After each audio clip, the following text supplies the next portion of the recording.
Muito se fala sobre o lobo Fenrir, aquela criatura gigantesca que viria derrotar Odin no Ragnarok. Mas quem é Fenrir e por que ele é tão monstruoso ou tão preocupante para os deuses? É isso que a gente vai falar aqui um pouquinho hoje no Runologia. Eu sou o Kussamitri e você está no canal Lupus em Fábula.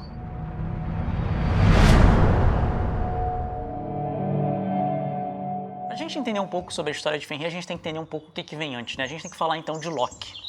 Essa criatura que sempre está envolvida em todas as merdas que acontecem em todas as histórias da mitologia nórdica. Sempre que tem algum problema, o dedinho de Loki de certa forma está envolvido. E Loki, ele casou-se com uma gigante chamada Angrboda. Angrboda deu 3 filhos para Loki, né? A gente tem Fenrir, que é o grande lobo, a gente vai falar mais sobre ele hoje. A gente tem Jormungandr, nomes difíceis, vai ser coisas que você sempre vai encontrar na mitologia nórdica, que era uma serpente gigante, que a gente vai entender também um pouquinho, não vamos aprofundar hoje, mas um pouquinho o que aconteceu com ela. E a gente tem Hel, que depois veio a ser conhecida como a Senhora do Submundo, ou né, Senhora de Niflheim, ou Senhora de Helheim, a Guardiã dos Mortos. Enquanto Loki pôde, ele manteve a existência dessas 3 criaturas, desses 3 filhos que ele teve com Angrboda, em silêncio. Mas Odin, lá do seu trono Hlidskjalf, né, que é um trono da onde quando Odin estava sentado ele poderia ver tudo que acontece pelos 9 mundos, acabou descobrindo que teoricamente Loki tinha esses filhos. E eles começaram a ficar um pouco preocupados. Uma das preocupações maiores deles serviam tanto para Fenrir quanto para Jormungandr, né? Os dois, eles cresciam exorbitantemente, de uma forma descontrolável. Era algo que deixou ele muito preocupado. Vendo essas criaturas crescendo exorbitantemente, Odin temeu que essas criaturas, né, se utilizassem desse poder, dessa força, desse tamanho monstruoso para poder invadir Asgard e matar todos os deuses. Então, ele decidiu se livrar de todas essas criaturas de alguma forma, né? Primeira coisa que ele fez foi pegar a Jormungandr, ele partiu para Jotunheim e jogou ela nas profundezas do oceano. O problema todo é que isso não deu muito certo. Jormungandr cresceu e cresceu tanto que ela chegou ao ponto de cercar toda, né, a Midgard e comer o próprio rabo. Há algumas referências aí ao que talvez seria o Ouroboros, né, a serpente que come o próprio rabo e tem um certo significado de eternidade, né, de algo que não termina, né, porque você sempre fica naquele ciclo. Existem algumas relações herméticas aí de algumas ordens, principalmente vão acabar fazendo quando vão olhar para, né, os termos e os mitos nórdicos, eles vão colocar isso um pouco em relação a Jormungandr. Mas hoje não é sobre Jormungandr, a gente vai falar sobre Fenrir. Vendo isso, teoricamente, Hel foi mandada para o submundo, né, para o Niflheim, aonde iam as almas de todos aqueles que morreram de forma desonrosa e não em combate, ou pessoas que morreram de velhice, saúde ou coisas do tipo. Então Hel começou a ser a guardiã desses mortos. Mas novamente também, hoje não estamos falando sobre Hel, estamos falando sobre Fenrir. Vendo que a ideia de jogar Jormungandr no oceano não funcionou muito bem, Odin teve uma ideia diferente em relação a Fenrir. Ele pegou Fenrir e trouxe ele para Asgard. E a ideia dele era que tentando fazer com que, através de gentileza, de cuidado, de demonstrações amigáveis para Fenrir, teoricamente o lobo pegasse e não fosse uma criatura muito malvada, vamos dizer dessa forma. Porém, quando os outros deuses começaram a ver o tamanho que Fenrir estava adquirindo, eles começaram a ficar cada vez mais com medo, exceto Tyr. Tyr é o deus que era considerado o deus da justiça, tá? Porém, a gente tem uma série de coisas aí em relação a quais eram as funções de Tyr, porque existe um detalhe muito grande de que Tyr talvez tenha sido um deus antes de Odin a ter algumas funções que posteriormente Odin veio a ter. Então, Tyr era um deus também de guerra, né, antes de Odin ser considerado o deus da guerra. Então tem muito desse debate aí. E Tyr, justamente por ser o deus da guerra, antigamente, pelo menos antes de Odin, ele não tinha medo. Então ele era um ser, né, sem medo. E ele era o único que ia alimentar Fenrir. O problema todo é que dia a dia aumentava a força, ferocidade, voracidade, o tamanho de Fenrir, e nada fazia com que ele parasse de crescer. E isso começou a deixar os deuses cada vez mais assustados. E aí eles resolveram fazer o quê? Olha, a gente não pode matar Fenrir porque isso vai ferir, né? Isso vai profanar a nossa terra. Então, em vez da gente matar Fenrir, vamos fazer alguma coisa, vamos prender ele. E aí começou-se um determinado plano. A primeira coisa que eles fizeram foi, vamos arrumar uma corrente. Eles conseguiram uma corrente chamada Laiding, que teoricamente era bastante resistente. E eles chegaram para Fenrir e falaram assim, Fenrir, a gente vai fazer uma brincadeira com você. A gente quer ver o quão forte você é. A ideia é que a gente vai te amarrar com essa corrente aqui e você vai tentar se soltar dela. E a gente quer ver quanto tempo demora para você poder conseguir se soltar dela. Fenrir olhou para a corrente e falou assim, beleza. Pegaram a corrente e amarraram ele. Fenrir pegou, deu aquela preparada, estufou o peito, respirou fundo a corrente se partiu. Os deuses, né, fingiram que estava alegre, aquela risada sem graça, sabe? E aí falaram assim, não foi dessa vez. E aí eles falaram assim, vamos fazer o seguinte, arrumaram uma corrente ainda mais forte, chamada Droma. Falaram, Fenrir, agora a gente quer ver se você é poderoso mesmo, essa corrente aqui é ainda mais forte, a gente quer ver em quanto tempo você se solta, né? Aí ele, beleza, foram lá, amarraram Fenrir. Fenrir novamente, né, deu aquela estupada de peito, deu um pouquinho mais de trabalho, mas, né, deu aquela espreguiçada assim no ombro, paf, a corrente explodiu. E os deuses, não deu certo não. E aí, basicamente, Fenrir ficou sorridente pra caralho, né, tipo, porra, tá tudo de boa. E os deuses falaram assim, a gente vai ter que fazer alguma outra coisa. E aí, pediram para Skirnir, um servo de Frey, né, ir lá e conseguir com os anões alguma corrente mágica que pudesse segurar Fenrir. E aí, teoricamente, eles pegaram e fizeram uma corrente totalmente especial com itens que são praticamente intocáveis ou que na verdade não deveriam existir. Coisas como, eu vou ter que olhar para cá porque são coisas muito loucas. O som de um passo de um gato. A barba de uma mulher. As raízes de uma montanha. Os desejos de um urso, a voz de uns peixes, a saliva de um pássaro. E você vê que são coisas assim bem, né, comum.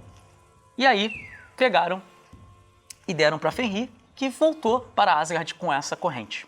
Só que teve um detalhe, quando eles chegaram lá, foram fazer a proposta novamente para Fenrir, Fenrir olhou para aquela corrente que era um pouco diferente das que ele tinha visto. Em vez de ser uma corrente grossa, maior, mais imponente, a corrente que eles estavam apresentando para ele era mais fina do que seda. E aí Fenrir falou assim, aí tem merda. Fenrir falou, essa porra tem magia. Ele falou assim, olha, vamos fazer o seguinte, eu tô meio preocupado com isso aí, e eu deixo vocês me amarrarem novamente, mas com uma condição. Alguém vai ter que botar a mão dentro da minha boca. Dessa forma eu tenho certeza de que vocês vão me soltar se eu não conseguir quebrar a corrente. Os deuses olharam, né, aquela coisa, né, e aí, quem é que vai fazer? Todo mundo ficou quieto, né, todo mundo deu um passo para trás, vamos dizer assim, menos Tyr. Aquele que teoricamente alimentava Fenrir, que ia lá fazer as coisas com ele, Tyr virou e falou assim, não, eu vou colocar a minha mão dentro da boca de Fenrir. Antes de amarrá-lo, pegaram Fenrir e levaram ele para uma ilha, a ilha de Lyngvi. E aí pegaram essa Gleipnir, né, essa corda que era mais fina do que seda, e amarraram ele. Tyr botou a mão na boca dele e ele começou a tentar se soltar. O problema todo é que aquela coisa, né, tipo, a Gleipnir era feita com magia. Ela tinha sido feita com a intenção de segurar o lobo. Então, ele não conseguiu se soltar. O que era, de certa forma, esperado pelos deuses. Quando Fenrir não consegue se soltar, todos os deuses, né, pulam de alegria e sorriem e festejam, menos Tyr. Lembre-se, Tyr estava com a mão na boca de Fenrir. Ele via que ali não ia dar muito certo para ele. Vendo que, teoricamente, os deuses não iam, né, soltá-lo, Fenrir morde a mão direita de Tyr, onde ele vira, então, o conhecido como Deus Maneta. Os deuses pegaram, então, essa corda, né, Gleipnir, puxaram o fio dela e amarraram ela numa rocha chamada Giol e prenderam ela a uma pedra chamada Thivti, que estava enterrada bem profundo nessa ilha de Lyngvi. Ainda abriram, né? Fenrir começou a uivar e isso deixou os deuses com muito medo. E para tentar fazer Fenrir parar de uivar tão forte, eles botaram uma espada, né, na mandíbula dele, né, no céu da boca de Fenrir, que teoricamente perfurou ela.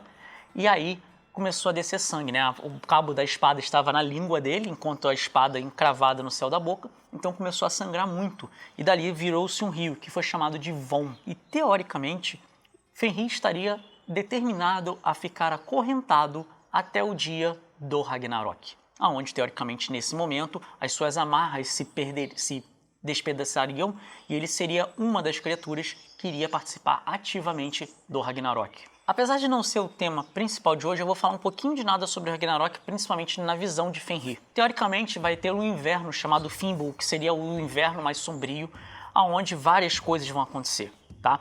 E aí, nessa coisa toda, existe uma história de que a gigante Angrboda, ou que seria a mãe de Fenrir, né, teria alimentado alguns lobos, Hati, Skul e Managarm. E teoricamente esses seriam filhos de Fenrir, ou seja, teoricamente Angrboda foi uma avó boazinha. O interessante é que ela alimentava ele com medula de ossos de assassinos e adúlteros.